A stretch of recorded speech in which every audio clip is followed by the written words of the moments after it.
Hey, is this thing on? Today I'm going to be going over my tips for narrating your own book now that I've done this a few more times. Stay tuned.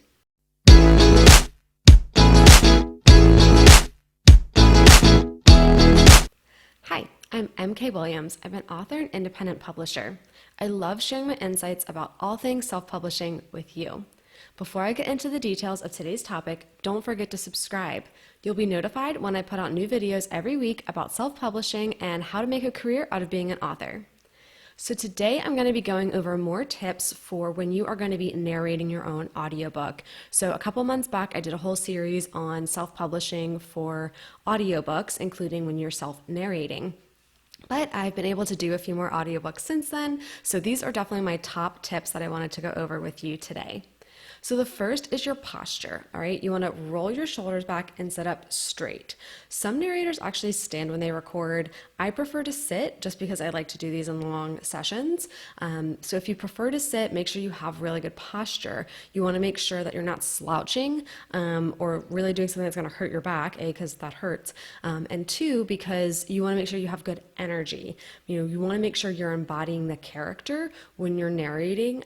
So if they're relaxed, okay, yeah, maybe you let your shoulders droop a little bit, maybe you lean back a little, but you still want to keep a good distance to your microphone and you want to make sure you have good energy. So the second thing, along with energy, is to smile. Believe it or not, your voice will carry the energy through. If you're just kind of flat face talking, it actually ends up sounding more monotone. So you definitely want to make sure you're smiling. Obviously, if you're doing something where you have a character who's angry, maybe you don't smile as much, but you know what I mean? Like in general, you want to be smiling. All right, again, matching the mood of the scene. If you're narrating a chapter in the book where a main character is injured or in peril, don't sound happy, bring the suspense into it, bring the energy. Obviously, you're going to be editing the audio, so you can pause, take a beat, say something multiple times to make sure you're getting the right energy, you're getting the right sound to it. Several times I've narrated where it says, oh, so-and-so whispered. So you're kind of doing that stage whisper where it's that exaggerated sound to make it sound like a whisper. So you want to make sure you're bringing all that energy in. All right, the next huge tip that I have for everybody is water. Drink lots and lots of water when you're narrating. You don't want your mouth to get that dry sound. You don't want it to sound too moist either. So if you're continually hydrating throughout your day, before you record, after each session, it won't sound as wet or dry. Another thing is to talk slowly. So if you catch yourself getting like in a really good flow, the dialogue just really flowing, and maybe it's your own book, so you know what's coming next, you want to make sure you actually stop what you're doing then and there, correct your posture, and start over again.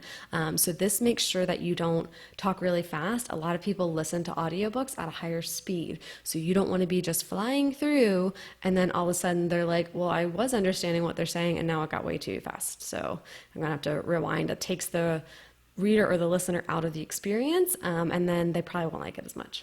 So keep that in mind.